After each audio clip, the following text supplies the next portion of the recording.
If you are poor, it is because you have spoken poverty. If you are in debt, it is because your tongue has chained you there. But the same tongue can open the vaults of heaven and release riches into your hands. I will show you the daily word that breaks the back of lack forever. I will give you the exact daily word that unlocks financial freedom. Speak it, and you align with divine supply. Doubt it, and you chain yourself to struggle. You will learn how to stop calling money by its false name, hard to get, scarce, not enough, and instead call it by its true name, abundant, ready, and yours by divine right. If you have ever feared bills, debts, or lack, this message will turn the key in your prison door and swing it wide open to freedom. You have been told money is hard. You have been told freedom belongs only to the few. But I say to you, money is as obedient as your own shadow. It comes when called in the right spirit. The reason so many fail is simple. They speak fear instead of faith. They repeat words of lack instead of words of life. I will show you the one daily command that reverses this curse. Once you know it, you will never again bow to money, you will command it. Stay with me, for in this lesson I will open the law of divine supply. First, I will reveal the daily word you must speak to free yourself from financial bondage. Then, I will show you why ordinary prayers for money fail and how to pray the prayer that cannot fail. I will give you stories of men and women who turned their last dollar into rivers of gold by speaking the right word. And finally, I will arm you with affirmations so strong, they will drive out fear and call riches to your door like faithful servants. Do not expect the usual teaching. Expect a divine interruption in your affairs. For if you stress about money, today that stress ends. If you are bound by lack, today you learn the law that looses you. The word you speak daily will be the word that writes your future in gold. Here's something most people completely miss, and because they miss it, they live their whole lives chained to lack. Every word you speak plants a seed. Your tongue is the planter, your subconscious is the soil, and your affairs are nothing more than the harvest. You may think that words are idle, that they are small, that they vanish into the air, but I tell you, not one word is lost. Each word goes forth like a seed into the invisible, and in time, it comes up in your visible world. The scriptures declare, life and death are in the power of the tongue. That means right now you're either planting life or planting death, planting wealth or planting poverty, planting freedom or planting chains. Think of it this way. A farmer cannot plant thorns and expect roses. He cannot scatter weeds and hope for wheat. The harvest always matches the seed. So it is with your words. If your mouth is full of complaints, I can't afford this, I never get ahead, money is scarce, things are hard, then do not be surprised when your life looks like a field of weeds. You planted it. The soil of your subconscious does not argue, it does not select, it does not laugh, it simply grows whatever you drop into it. If you plant fear, you reap fear. If you plant lack, you reap lack. And if you plant truth, you reap freedom. Now, many protest and say, but I was only joking, I didn't mean it. The subconscious does not understand joking. It has no sense of humor. It hears only the words, receives them as commands, and obeys. I once knew a woman who used to say, half in jest, I am sick of this home, I wish I could live in a trunk. She thought it clever. She thought it meant nothing. But in time her affairs collapsed, her fortune vanished, and she found herself literally living out of a trunk. Another woman was in the habit of saying, I'll probably end up in the poorhouse. And though she had been well off, circumstances shifted until she stood on the brink of destitution. They had planted the seed with their words, and the harvest could not fail. But let me give you the good news. The law works both ways. Just as a careless word can curse, a word of truth can bless. A woman once came to me with only $8 to her name, trembling with fear. I told her, we will bless the $8 and we will multiply it. Let us speak. I bless this money and it multiplies. I speak the word of supply and it obeys. She took hold of that word.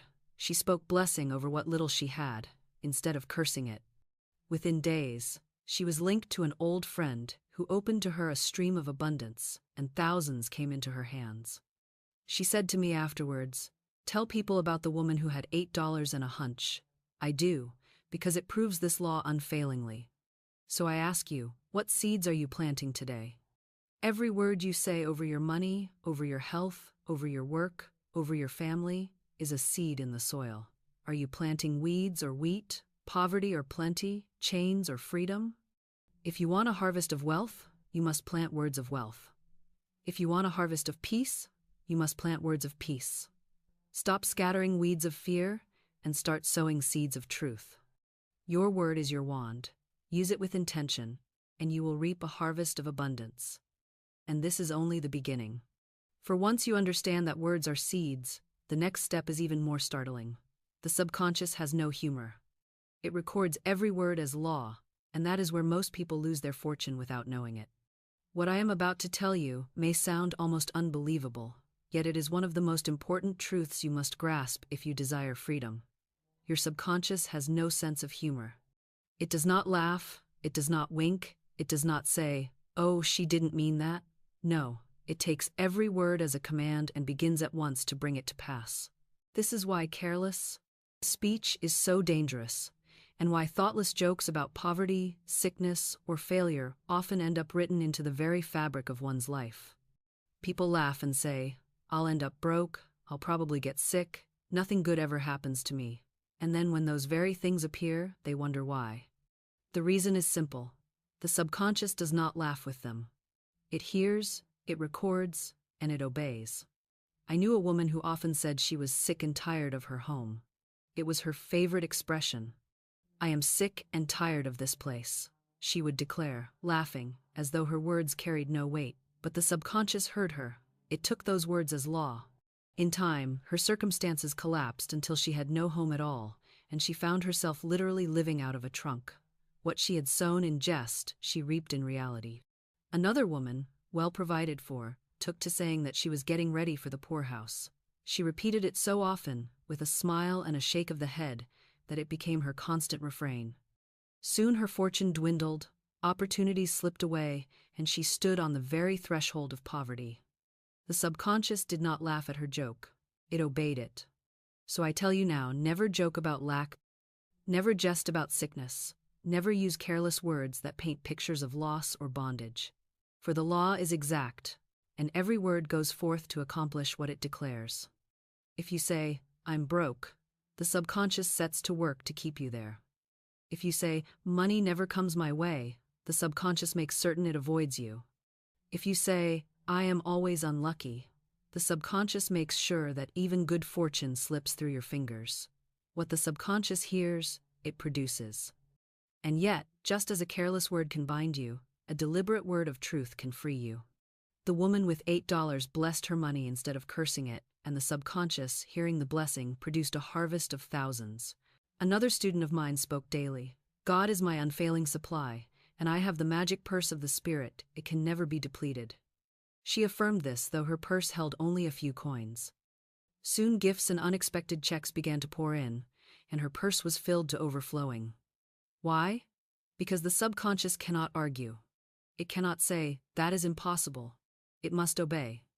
You see then how vital it is to watch every word. Do not let your tongue run loose in jest. Do not speak of lack as entertainment. Do not picture yourself in poverty to raise a laugh.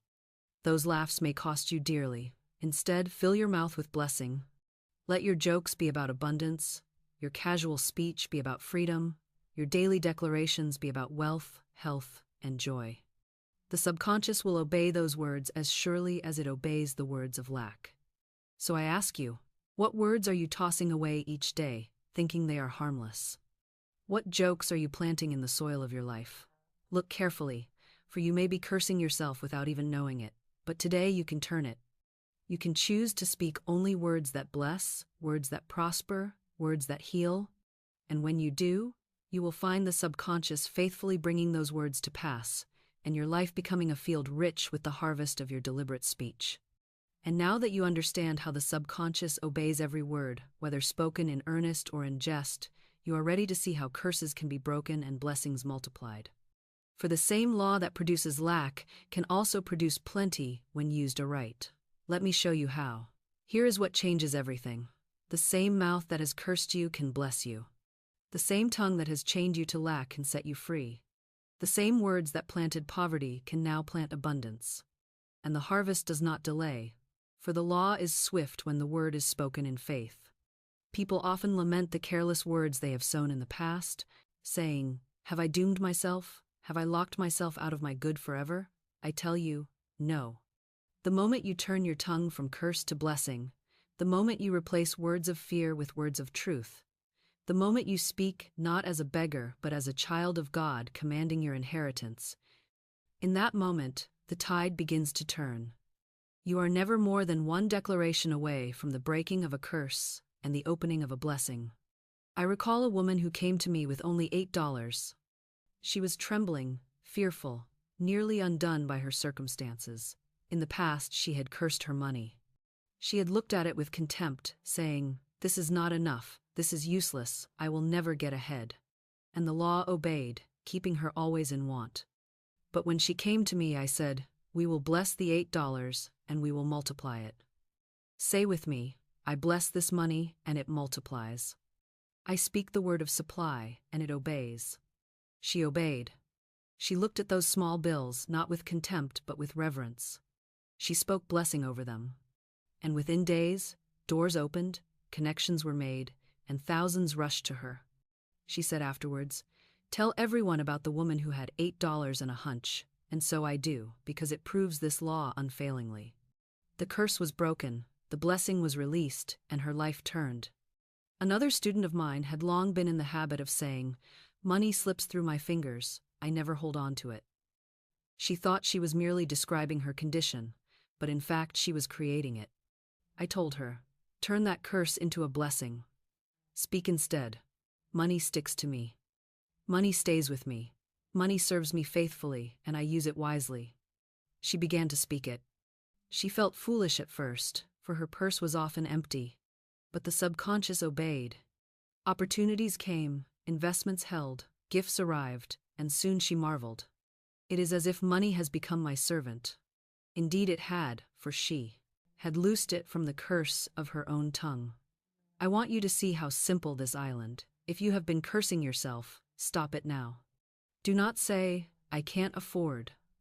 Say, "I can afford all that I need and more, under grace." Do not say, "Money is scarce." Say, "Money is plentiful, and it flows to me in avalanches of abundance." Do not say, "I never get ahead." Say, "I advance quickly, safely, joyously under divine law." Every curse has an opposite blessing. Every word of fear can be replaced by a word of faith. The choice is yours. Let me put it in a picture. Imagine your words as the rudder of a great ship. For years, you may have turned the rudder toward storms, toward reefs, toward danger, and the ship has followed. But at any moment, you can turn the rudder. At any moment, you can set a new course. The waves may not change in an instant, the wind may still blow, but the ship is turning, and soon you are on a new path. So it is with your life. Your past words may have brought storms, but your new words will bring calm seas and safe harbors. So I ask you, what curses will you replace today? What blessings will you speak instead? Will you go on saying, "I am poor," or will you begin saying, "I am rich by divine right"? Will you go on saying, "I am unlucky," or will you declare, "I am divinely guided into success"? Will you go on saying, "I am burdened," or will you speak, "I cast my burdens on God and I go free"? The law will obey either way. The choice is yours. And now that you see how words of curse can be turned into words of blessing, you are ready to step into the formula itself, the daily word that unlocks supply and makes riches obey your command. Here's a secret that overturns all the teaching of the world. Money is not wicked, money is not cruel, money is not scarce, money is not hard, money is divine substance. It is a symbol of God's inexhaustible supply, and when you call it by its right name, it comes to you faithfully, joyfully, abundantly. But most people never call money by its right name. They call it scarce. They call it hard to get. They call it dirty. They say, "I never have enough. It slips through my fingers. I can't hold on to it. I am always behind." And by those very words, they drive money from their lives. For if you slander a friend, that friend will not remain long in your company. If you curse your servant, that servant will withdraw. If you despise a gift, that gift will be taken away. And so it is with money. When you curse it, it hides. When you despise it, it flees. When you call it scarce, it must obey and remain scarce. But when you bless it, when you call it divine, when you speak of it as abundant, it hastens to your side, eager to serve. The formula is simple and sure. Speak daily. God is my supply, and large sums of money come to me quickly, under grace, in perfect ways. Say it in the morning, say it in the evening, say it when fear whispers, say it when bills appear. Do not look at the bills and cry, I cannot pay. Look at them and say, God is my supply, and these are already paid in full, under grace, in perfect ways. Speak it until your subconscious holds it as law. Speak it until you believe it more than you believe appearances. Speak it until the words become flesh and money moves at your command. I recall a student who had only $2. Her purse was light, her heart was heavy, and fear surrounded her. I said, we will not curse this purse, we will bless it. We will declare it the magic purse of the Spirit, it can never be depleted. As money goes out, immediately money comes in. It is crammed, jammed, packed with abundance. She obeyed. She spoke the blessing instead of the curse. She imagined her purse full, heavy with notes, with checks, with gold and silver, and soon after, she received a gift of $6,000. The purse that had held two now held thousands, because she called it by its right name. Now let me tell you, the world will mock this. The reasoning mind will sneer, you cannot get money by words. But I say to you, all things are created by the Word. In the beginning was the Word, and by the Word was all made that was made. If words can create worlds, they can certainly call forth dollars. If words can set planets in their orbits, they can certainly arrange your affairs. The mocker may laugh, but the law does not laugh. It obeys, and while the doubter struggles, the believer speaks and receives. So, watch your tongue. Never again say, money is scarce. Never again sigh, I can't afford it. Never again mutter, it always slips away. Those are false names, and they will keep you in bondage. Instead, call money by its true name. Abundant, faithful, divine, obedient. Speak the formula daily. Engrave it on your heart. God is my supply, and large sums of money come to me quickly, under grace, in perfect ways. Do this, and the very currents of supply will rearrange themselves for your good. And now that you know the formula of words, you must also know the formula of action. For faith without works is dead, and the daily word must be joined with daily preparation. Let us now step into the law of faith in action, where you prepare before the supply appears, proving that you believe. Here is the next great truth. The word alone is not enough if your actions deny it. Faith must be joined with preparation. To speak abundance and yet to act as though poverty rules you is to cancel your own command. The universe listens not only to your words but to your works, and when the two agree, the law is fulfilled without fail. The scriptures tell us, faith without works is dead. It is not enough to speak the daily formula if you cling to your fear, if you shrink back from preparation, if you hoard in terror of lack. For to do so is to say with your lips, God is my supply, and to shout with your actions, I do not believe it. But when you prepare as though your abundance were already here, when you dig your ditches before you see the rain, when you set the table before the feast has arrived, then heaven rushes to meet you, for you have shown by your works that your faith is alive. Think of the story in the scriptures of the 3 kings who were wandering in the desert without water for their men and their beasts.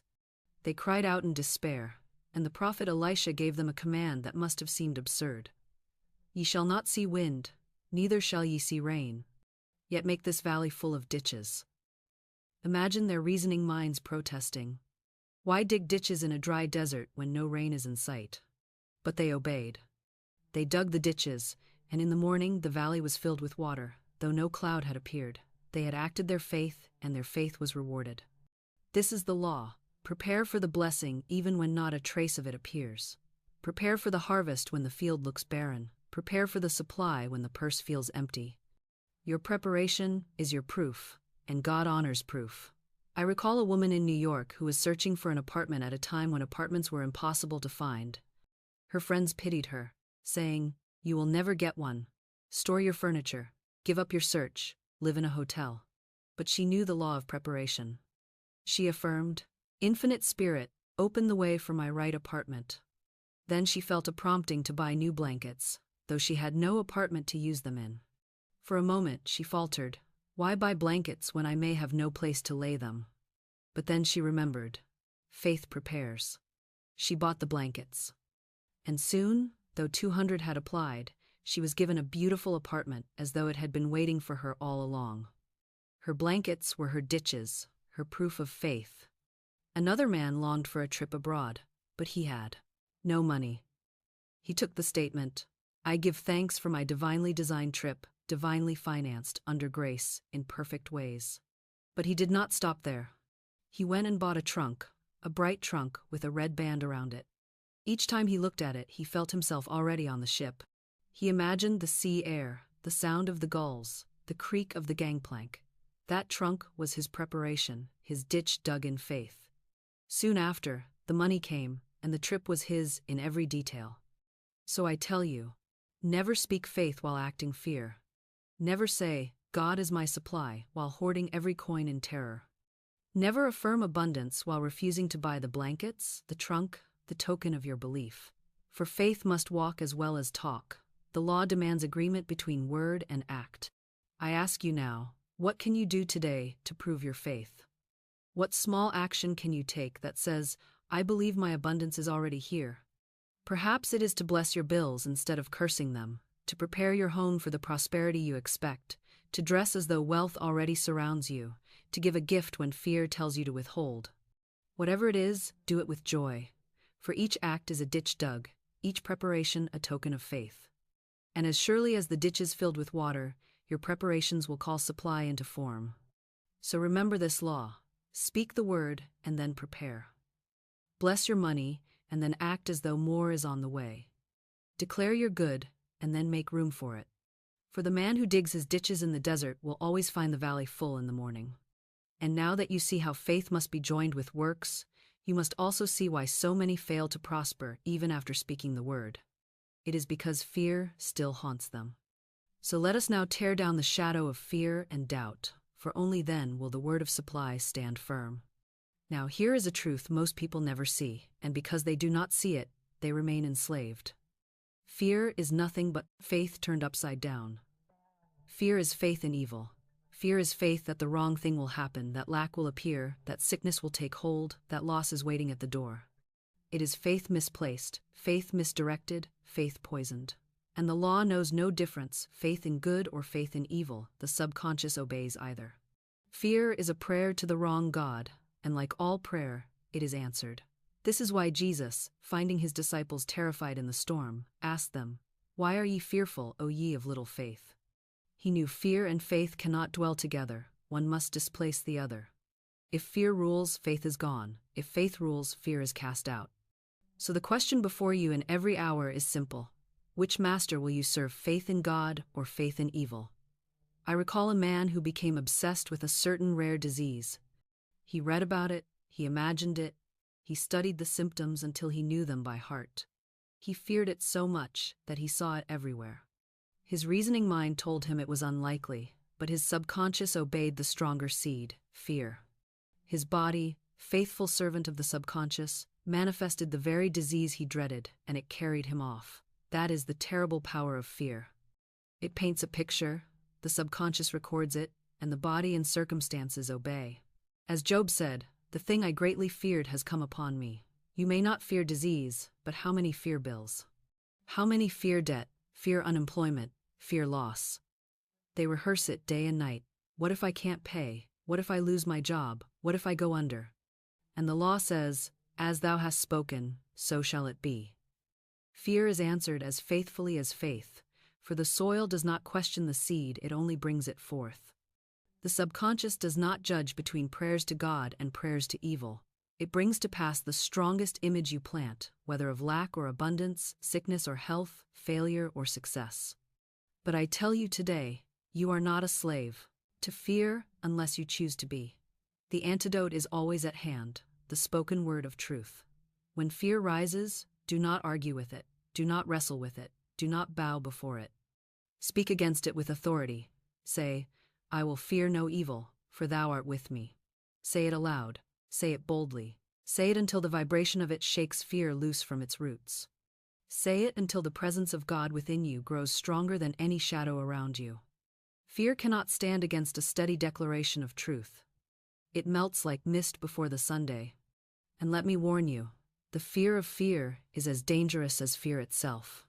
Many hear these truths and then begin to fear their own fear. They say, "Oh, if I think one negative thought, I will ruin everything." And so, they live in dread of their own minds. That too is inverted faith. Do not fear fear. Cast it out calmly, serenely, with the word of truth. Know that one word of faith is stronger than 1,000 fears. A candle instantly drives out darkness, no matter how long the darkness has been there. So one word of truth will dissolve fear, no matter how long it has ruled. So I ask you now, what are you putting your faith in? Are you giving faith to bills, to debts, to disease, to loss? Or are you giving faith to supply, to health, to protection, to abundance? Fear and faith are the same force, directed in opposite ways. Turn your force to the light. Speak only what you desire to see. Refuse to rehearse the pictures of fear. Replace them instantly with pictures of plenty and with words of freedom. For remember this: fear is inverted faith, but faith in God is the only true power. Choose faith, speak faith, live faith, and you will find that what once terrified you dissolves like smoke, leaving only the solid ground of abundance beneath your feet. Now let me show you a secret that turns fear into nothingness and gives you a shield no weapon can pierce. It is the law of non-resistance. Most people fight shadows. They wrestle with appearances. They push against the very thing they fear, and in doing so, they feed it. For what you resist, you strengthen. What you fight, you give energy to. What you fix your eyes upon, even in dread, you call nearer. But the law of non-resistance says, do not fight shadows, for shadows have no power. Agree with thine adversary quickly, not by yielding to evil, but by refusing to give it weight. When fear comes knocking, do not tremble, and do not struggle. Stand calm, speak the word of truth, and let the false picture dissolve by itself. The world says, fight fire with fire. But I say, quench it with water, quench fear with serenity. Quench resistance with rest.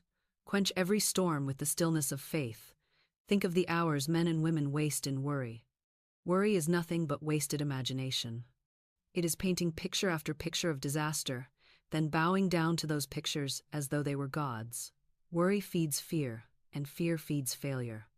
I once knew a businessman who was chained by worry.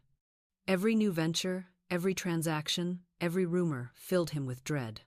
He fought his fears by arguing with them, by pushing back. But the more he fought, the stronger they became. Then one day, while waiting for a train, he saw a simple sign on the wall. Why worry? It will probably never happen. That sentence pierced his soul. He laughed, and in that laugh the chain snapped. He stopped resisting, he stopped wrestling, and he began to rest in the idea that good would come instead of evil. From that day forward, his fears lost power, his affairs turned, and his business prospered. He had found the shield of non-resistance. So what does non-resistance look like in practice? It looks like speaking calmly when the storm rages. It looks like refusing to run in panic when appearances scream lack. It looks like resting in the word of truth even when your senses shout otherwise. You do not argue with the bill on your desk, you bless it and declare, "This is already paid, under grace, in perfect ways." You do not struggle with the rumor of sickness, you say serenely, "God is my health, and no weapon formed against me shall prosper." You do not wrestle with delay, you say, "The walls of lack and delay now crumble away, and I enter my promised land, under grace." These are words of calm authority, not frantic struggle, and the subconscious, hearing them, obeys. The shadows dissolve and the true picture appears. Let me give you an affirmation that shatters fear when it rises. I smash and demolish every untrue record in my subconscious. They return to the dust heap of nothingness, for they came from nothing and they are nothing. I now make my perfect records through the Christ within, records of health, wealth, love, and perfect self-expression. Speak it slowly, serenely, with the weight of certainty. Feel the old records shatter, the false pictures dissolve, the heavy burdens drop. Then see the new record being written bright, strong, full of abundance and joy. That is non-resistance in action. Not fighting the old, but calmly replacing it with the new. So I ask you now, what are you resisting? What shadows are you wrestling? What adversary have you been fighting in vain? Lay down the struggle. Stop feeding the shadow with your fear. Refuse to argue with appearances. Refuse to fight the storm. Instead, stand still and declare the truth. Rest in the knowledge that God is the only power, and that every appearance contrary to your good is nothing but mist. Lift up your eyes, and the mist will vanish. This is the shield of non-resistance, and with it you walk through fire without being burned, you pass through waters and are not drowned, you face lions and find them tamed. So remember this law: do not resist but replace, do not fight but declare, do not tremble but stand still and see the salvation of the Lord.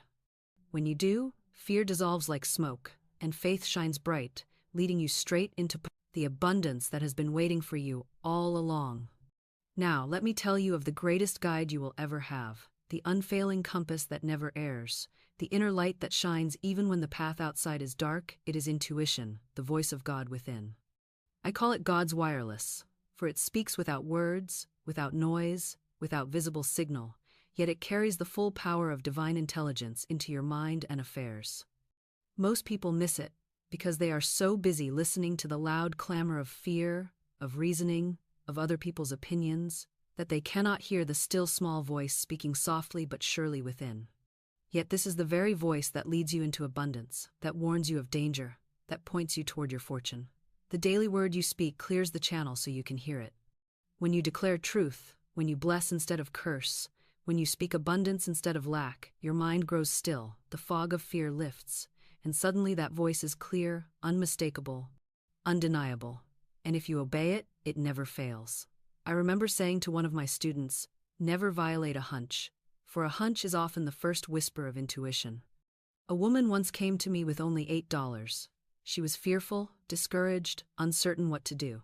We blessed the $8, we declared that supply was already on its way.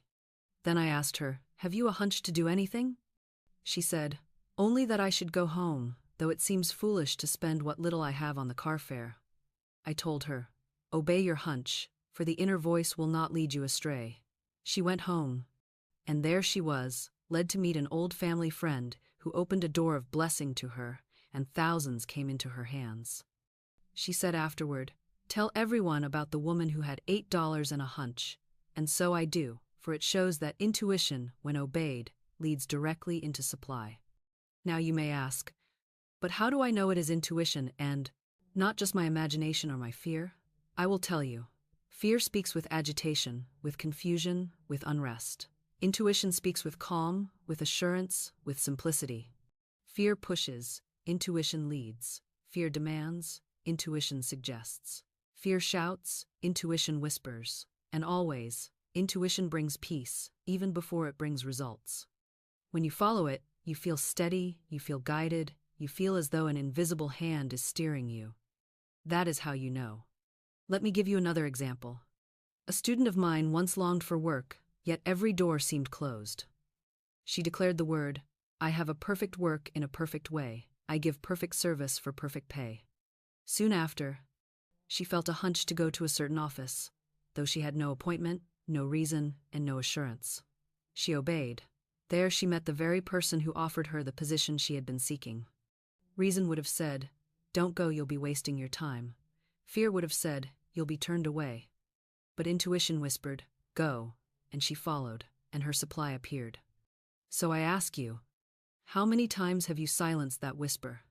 How many times have you brushed aside a hunch saying, that's nothing, or that's foolish, or that doesn't make sense? And how many blessings have slipped past you because of it?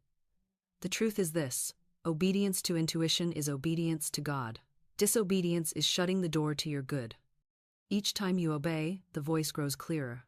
Each time you disobey, the voice grows faint. Train yourself to listen, train yourself to trust, train yourself to obey, and you will never walk in darkness again. So remember this: intuition is not occasional, it is constant. It is not rare, it is always present. The problem is not its absence, but your deafness. Clear the channel with daily words of truth. Still your mind from the noise of fear, and you will hear it. Then, when it speaks, obey without delay, for intuition is the voice of God within, and it will guide you straight into the riches that are yours by divine right. Now let me show you how a single hunch, obeyed in faith, can multiply your supply beyond measure. A hunch is often so small, so quiet, that the reasoning mind dismisses it as foolish.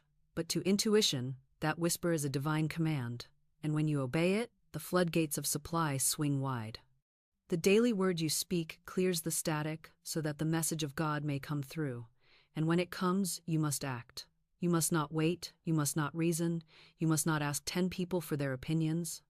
You must obey at once, for intuition does not argue, it directs. And if you obey, you will find yourself led straight into the place where your fortune awaits you.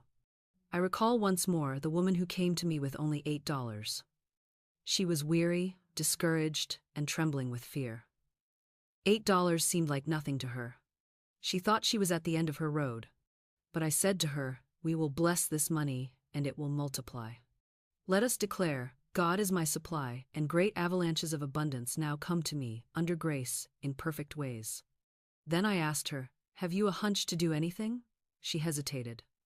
"Only that I should go home," she said, "though I can scarcely afford the car fare." The reasoning mind told her it was impractical. The fear in her heart told her it was wasteful. But intuition whispered, "Go."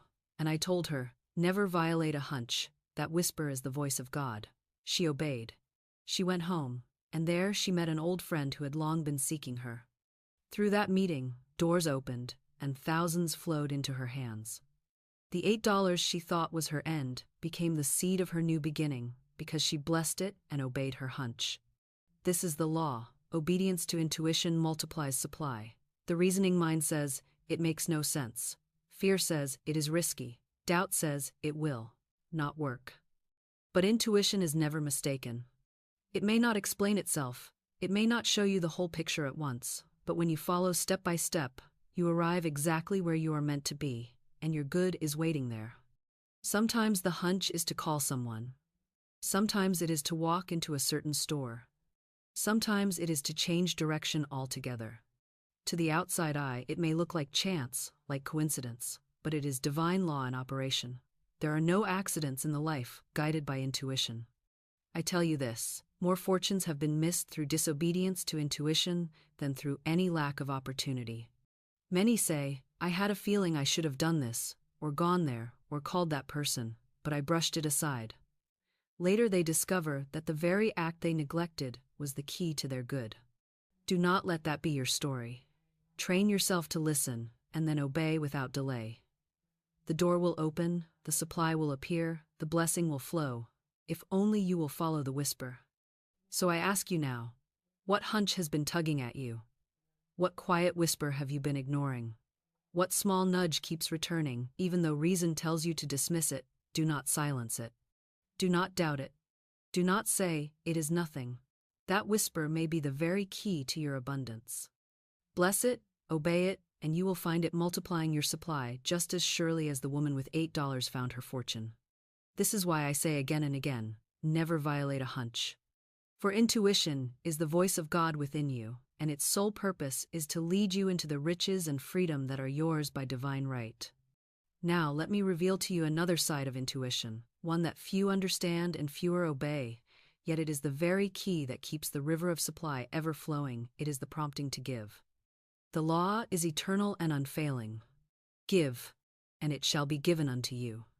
But here is the mystery. This law is not fulfilled by blind giving, not by throwing coins at random, not by forcing yourself to part with what you resent. No, true giving is led by intuition. There will come to you at times a quiet nudge, a gentle whisper, a sudden impulse to give a gift, to share a sum, to release something you have been clutching. And the reasoning mind will protest, "I cannot afford it. If I let this go, I will have less." But intuition says, "Give, and you will open the floodgates of return." If you obey, the law will multiply your gift and return it to you, pressed down, shaken together, and running over. I recall a woman who had very little, and yet she felt a sudden hunch to give a small gift to someone in greater need. It seemed foolish, for what she gave was almost all she had. But she obeyed. She did not give with fear, she did not give with reluctance, she gave with faith, knowing that obedience always brings increase. And soon afterward, unexpected money arrived in her hands, multiplied far beyond what she had given. She told me, "The more I trust these promptings, the richer I become." And so at Island. Each time you obey the inner voice to give, you prove that you are not bound by fear of loss, you prove that you trust God as your supply, and the universe rushes to prove you right. Now, the world teaches hoarding. The world says, save for a rainy day, hold tightly to what little you have. Do not give, for you may never get it back. And those who obey that voice live in constant fear, constantly bracing for the rainy day they have prepared for, constantly reinforcing the picture of lack. But the one who listens to intuition, who gives when prompted, who releases without fear, finds that there is no rainy day, only the shining law of supply pouring out abundance from every side. You cannot outgive God. The more you let flow through you, the more will flow to you. And let me remind you, giving is not always money. It may be a word, a smile, an encouragement, a service, an act of kindness. Whatever intuition prompts you to give, that is the seed you must plant. And the seed is always multiplied in kind. If you give encouragement, encouragement comes back to you. If you give kindness, kindness floods your life. If you give money, money returns with increase. The law is precise. I ask you now, how many times have you felt the nudge to give but silenced it with fear? How many times has a voice said, give that gift, bless that person, release that sum? And you have replied, not today, not now, I cannot afford it. And how many times has your river of supply seemed to dry up afterward? It is because you closed the channel. But the moment you obey that prompting, the channel opens wide again, and the current of abundance rushes in. So here is the practice. Listen. When intuition whispers, give, do not delay. Do not reason, do not fear. Obey, and do it joyfully, knowing that your gift is not loss but seed, not subtraction but multiplication, not depletion but increase. Say as you give, this gift blesses and multiplies. It returns to me increased, under grace, in perfect ways. Then watch as the law fulfills itself swiftly and surely. For remember this, intuition is not only a guide to receive, it is also a guide to give. And every time you give by intuition, you open the floodgates for wealth to return to you multiplied. This is why the cheerful giver is always rich, for he listens to the inner voice, obeys it, and proves the law of supply in his own affairs. Now I must tell you the truth that seals everything we have spoken about, intuition, for it is not enough to hear the voice of God within you, must obey it. Obedience is the proof of faith.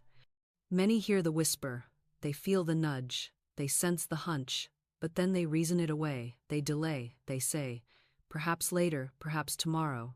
Perhaps it is only my imagination, and by their hesitation they shut the door to their own good. The inner voice does not argue, it does not shout, it does not plead.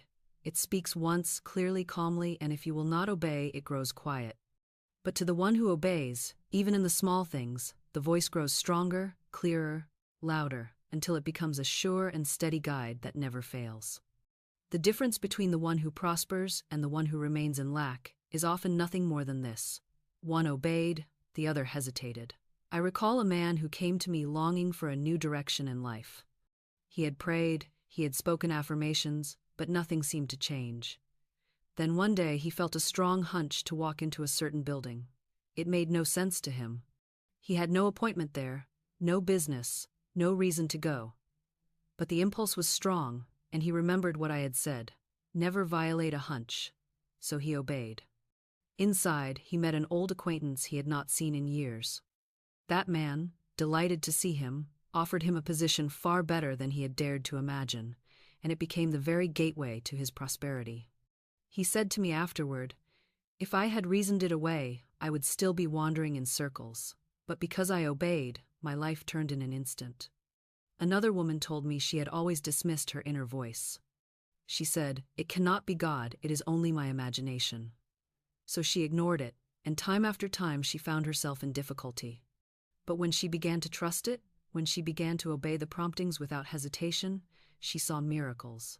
One day she felt a sudden urge to take a different road home. She obeyed, and later she discovered that had she gone her usual way, she would have been caught in a terrible accident. From then on, she said, I will never doubt again. Obedience had proved itself. Now let me tell you, obedience is often tested in small things before it is trusted with large. You may feel the nudge to call a friend, to send a letter, to give a gift, to change a plan. If you obey in these little matters, the voice will lead you in greater ones. But if you dismiss them, you will not hear clearly when the larger direction comes. Faithfulness in little things is proof of faith, and faith is always rewarded. So I ask you, what hunch have you delayed in obeying? What prompting have you brushed aside? What inner whisper have you reasoned away as foolish? Go back and obey it, for your supply may be waiting on the other side of that act. The law is swift when faith is joined with obedience. Say to yourself, I hear, I trust, I obey. Then act at once, without delay, without question, without fear. And you will find that obedience unlocks doors that prayer alone never could. For remember, obedience is not submission to an outer authority, but alignment with the divine plan within you. It is not bondage. It is freedom. It is not loss. It is gain. Every act of obedience to intuition proves your faith and multiplies your supply. Disobedience leaves you wandering. Obedience sets you on the direct road to your abundance. Choose today to obey, and you will never again miss your good. Now let me reveal to you the crown of prosperity, the truth that distinguishes fleeting wealth from enduring riches. Only what is yours by divine right will remain, and only divine right riches bring peace without sorrow. The world chases money with fevered breath, struggling, scheming, forcing, clutching, and for a time it may seem they gather much. But look closer, and you will see worry in their eyes, fear in their hearts, quarrels in their homes, burdens on their backs, for what is not yours by divine right can never bring peace. It may glitter for a season, but it turns to dust. It may look like wealth, but it adds sorrow. It is a counterfeit blessing, and the law will strip it away in time. But that which belongs to you by divine right comes easily, flows freely, stays securely, and brings joy with it. The scripture declares, "The blessing of the Lord, it maketh rich, and he addeth no sorrow with it." That is the blessings. Test. If your wealth adds sorrow, it is not from God. If it adds peace, joy, freedom, and the ability to bless others, then you know it is yours eternally. I remember a woman who longed to marry a certain man. She prayed for him, she begged for him, she tried to force the law to give her what she desired. But I told her, it is not wise to pray for any particular person. I will not speak for you to have him, for that would be forcing the law. Instead, I will speak for you to have your right man, the one who belongs to you by divine right. If this one is yours, nothing can keep him. If he is not, his equivalent will appear. She agreed, though unwillingly. In time, the first man drifted away, and she met another, a man who was everything she had longed for, everything she had imagined, and more. She said afterward, "It is uncanny. He is all that I wanted the other to be." That is the law of divine right. What was not hers vanished, and what was truly hers came to stay, bringing joy without sorrow. So it is with money. Some force themselves into riches that were never meant for them. They gain wealth by trickery, by greed, by deception, and with it comes lawsuits, quarrels, sickness, fear, and loss. Others receive wealth by divine right, and it brings harmony, health, security, and blessing. The difference is not in the amount, but in the source. Wrong riches are a burden, right riches are a blessing. Now you may ask, but how can I know if the wealth before me is mine by divine right? The test is simple. Does it bring peace, or does it bring fear? Does it free you, or does it bind you? Does it allow you to bless others, or does it make you grasp tighter? Divine right riches expand your life. Wrong riches shrink it. Divine right riches bring rest. Wrong riches bring toil. Divine right riches carry the seal of joy. Wrong riches carry the shadow of sorrow. The law is exact and cannot be deceived. So I tell you now, never chase what is not yours. Never. Envy another's fortune. Never covet what belongs to someone else. Speak instead. That which is mine by divine right is now released to me. It comes quickly, easily, joyously, under grace, in perfect ways. This word frees you from the counterfeit and aligns you with the true. And when the true comes, you will know it, for it will bring no sorrow with it. I ask you now, what riches have you been clutching that add sorrow to your life? What counterfeit blessings have you been forcing that only weigh you down? Release them, let them go. For only when you release the wrong can the right appear. And when it does, you will find that your wealth flows like a river, steady and sure, blessing you and blessing others, and leaving no shadow of fear behind. For remember this, divine right riches are eternal. They cannot be stolen, they cannot be lost, they cannot be destroyed. They are yours by eternal law, and they will bless you all the days of your life. Now let me show you another hidden law that few dare to believe, yet it is the very heart of divine right supply. No true desire comes into your heart without the power to fulfill it. Every deep longing, every true dream, every vision that returns again and again is not idle fancy, not a cruel joke of fate, but the echo of your divine design calling you forward. The thing you long for is the thing that belongs to you. The wealth you desire, the freedom you crave, the work that thrills you, the home you imagine, the love you picture, these are not lies. They are signals. They are messages from the infinite saying, "This is yours. Rise up and claim it, for God does not mock his children. He does not set desires before you like bread before the starving, only to snatch it away. He plants within you only what he has already prepared without you. Desire is destiny whispering. The world teaches otherwise. The world says, do not ask for too much. Do not dream too big. Be realistic. Settle for what you can get. And so men shrink their desires to fit their fears, and then they wonder why life is small, why riches escape them, why joy eludes them. It is because they have silenced the voice of their own divine design. But those who dare to trust their deepest desires, those who speak them boldly, those who claim them as their birthright, find that the whole universe bends to bring them fulfillment. Desire is not the enemy. It is the map. It is the compass needle pointing you to what is already yours. I recall a man who longed for a certain kind of work. He said to me, "It is too fine a position, it is beyond me. I cannot expect it." I answered, "The mere fact that you desire it proves it is yours by divine right. Speak the word. I have a perfect work in a perfect way. I give perfect service for perfect pay." He obeyed, he affirmed, he refused to let appearances shake him. And in time, the very position he had thought beyond him opened to him, and he entered into it with joy. The desire had been the echo of his true work calling, and the law fulfilled it. Another woman desired a home, a particular kind of house, in a particular location. She said, "It is impossible, I cannot afford it." But I told her, the desire proves its fulfillment. Speak daily. I give thanks for my divinely designed home, under grace, in perfect ways. She did so, and within a short time, the exact home she had pictured became hers, easily, without strain. She said afterward, "It is uncanny, it is as though I walked into the very picture I had been holding in my heart." Indeed it was, for the picture in her heart was the divine pattern, and desire was the echo of its reality. So I say to you, do not despise your desires, do not dismiss them as vain, do not bury them under fear and call it humility. If the desire is true, if it brings joy, if it blesses others, if it expands life, it is the voice of God within you, saying, "This is yours." Speak it, claim it, hold to it, and prepare for it. For what you desire is already waiting, the path is already laid, the supply is already arranged. Your desire is the signal, your word is the key, your faith is the proof. Ask yourself now, what desire burns quietly in your heart? What vision returns again and again, no matter how often you try to silence it?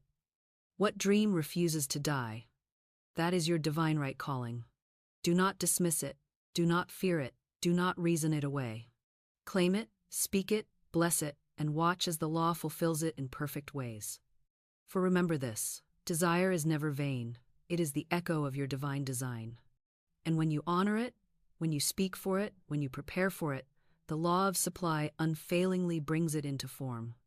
Now let me show you one of the most merciful laws of the universe, a law that keeps you from ruin when your will is set on the wrong thing, a law that saves you from disappointment and brings you the true equivalent of your desire. It is the law of substitution. This law declares that if the thing you demand is not yours by divine right, you will not receive it, but its perfect substitute, its true equivalent, will come in its place. And when it comes, you will find it is better, greater, richer, fuller than anything you had imagined. Many complain when what they demanded is denied them, thinking heaven has shut its ears. But I tell you, the law is not denial, it is protection.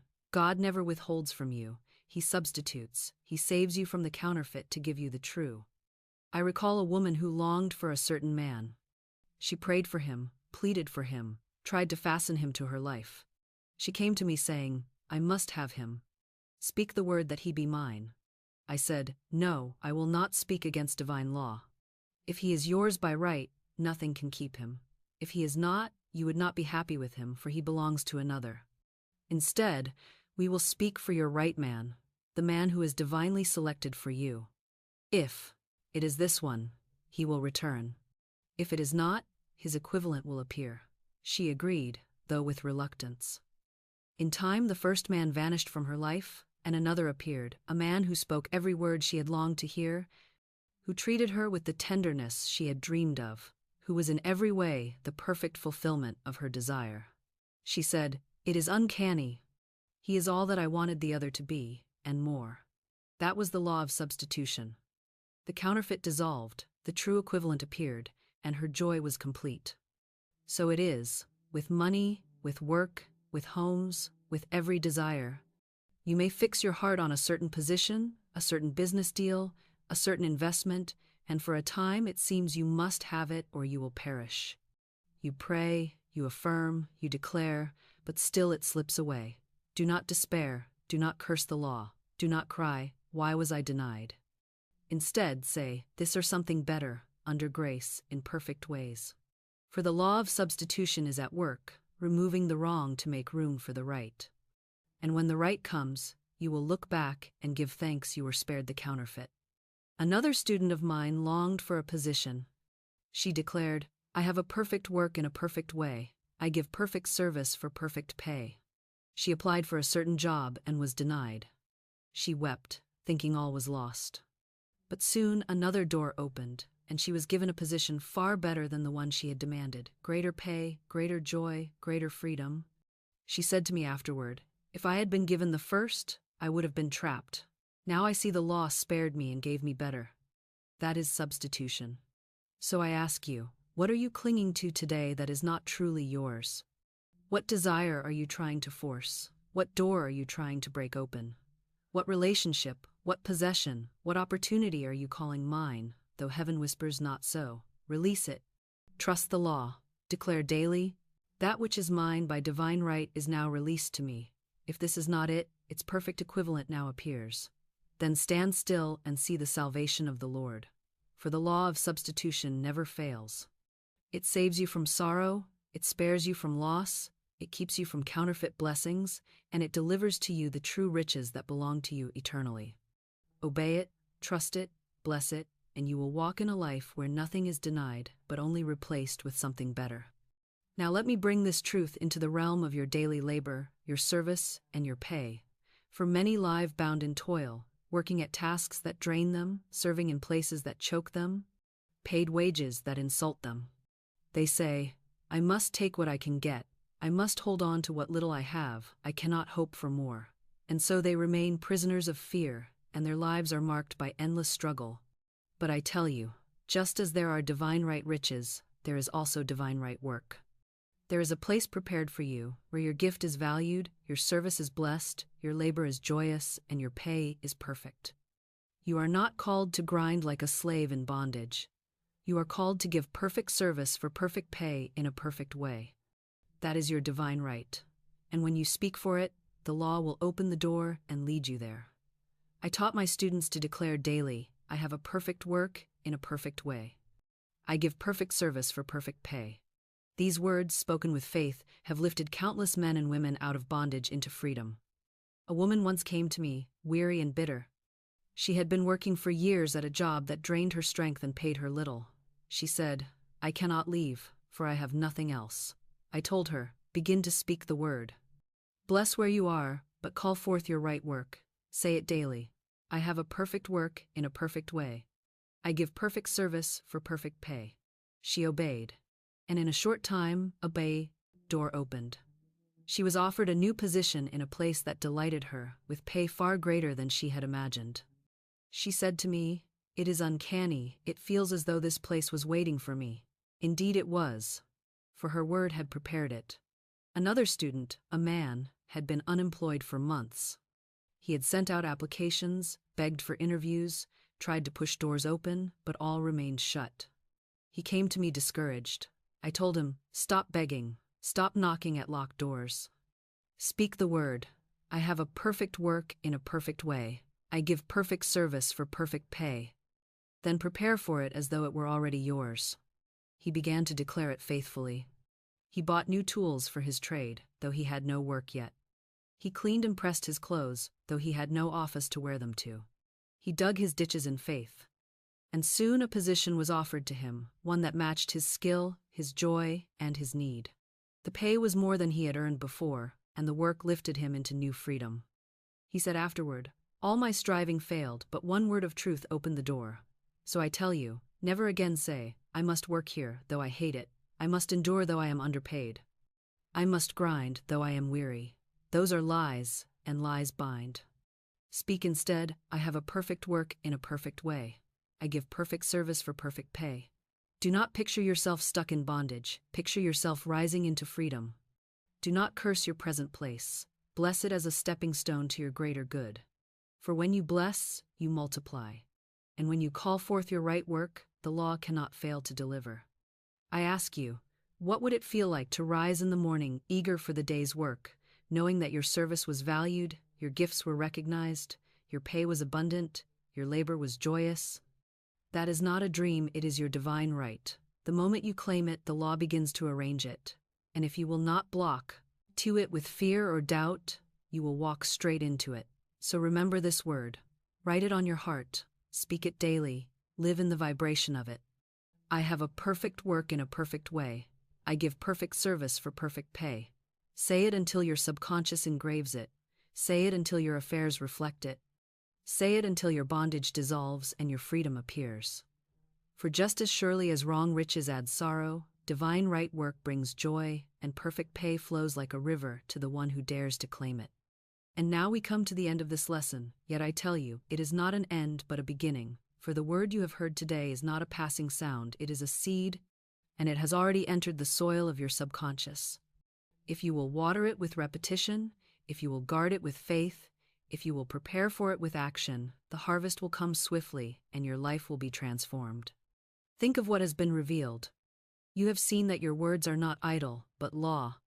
Every word you speak plants a seed that will rise into harvest, and the field of your life is nothing more than the sum of yesterday's declarations. You have seen that careless words spoken in jest, muttered in fear, sighed in despair, become chains, binding men and women to lack and struggle. Yet you have also seen that the same tongue that curses can bless, the same lips that imprison can free, the same mouth that spoke lack can now call forth abundance. You have learned the daily word of supply, the living formula that unlocks the vaults of heaven. God is my supply, and great avalanches of abundance now flow to me, under grace, in perfect ways. This is not a string of pleasant phrases, it is a command to the law of the universe, and it cannot return void. You have learned that words alone are not enough if actions deny them, for faith without works is dead. And so, you must prepare. You must buy the blankets before the apartment appears. You must dig the ditches before the rain falls. You must pack the trunk before the voyage begins. For preparation is the proof of belief, and proof always draws supply. You have seen that fear is nothing but faith inverted, a dark prayer to the wrong God, and that every fearful picture has power to materialize. But you have also seen that fear melts before one bold word of truth. You have learned the shield of non-resistance, the law that says, resist not evil, do not fight shadows, do not argue with appearances, do not waste imagination in worry. Stand calm, speak the word, and let the false dissolve of itself. You have seen the power of intuition, God's wireless, speaking as a hunch, a whisper, a sudden nudge. And you know now to never violate a hunch, for obedience to intuition is obedience to God, and it always leads to supply. You have seen how even the prompting to give is part of this law, and how every gift given in faith multiplies and returns. You have learned that only what is yours by divine right endures, that counterfeit blessings carry sorrow, but true riches bring peace and joy without end. You have learned the mercy of the law of substitution, which takes away the wrong and gives the right, which denies nothing but counterfeit, and always supplies the true equivalent. You have learned to speak daily for your perfect work, your perfect way, your perfect service, and your perfect pay. And you have seen that every desire, every true longing, is not a mockery but the echo of your divine design, already prepared and waiting for you. So I say to you now, you are no longer a beggar before life. You are no longer a slave to fear. You are no longer chained to the illusion of lack. You are a commander under divine law, and the word you speak daily will write your future in gold. Speak it with faith, act it with proof, obey it with joy, and watch as the law fulfills itself in your affairs. Take this affirmation as your sword, your shield, your wand of power. God is my unfailing supply, and great avalanches of abundance now flow to me, under grace, in perfect ways. Speak it morning and night. Speak it until your subconscious engraves it. Speak it until fear vanishes and doubt dissolves. Speak it until riches flow like a river into your life. For the law is exact, and the law cannot fail. And before we part, let me leave you with a glimpse of what is yet to come. There is one more law, so powerful, so sweeping, that it can overturn even years of debt in a single week. It is the law of casting the burden. It is the mighty command that takes every weight of worry, every shadow of fear, every crushing load of responsibility, and hands it over to God, leaving you free, light, and victorious. In my next lesson, I will reveal this secret. I will show you how to cast every burden upon the Lord and walk into freedom as easily as breathing. Do not miss it, for it is the missing piece that will make your prosperity complete. So click now, listen, and step into the next revelation. Let the burden of money melt into blessing. Let the word of truth carry you into freedom. Let the law of divine supply crown you with abundance. For this is your birthright, this is your inheritance, and this is your destiny.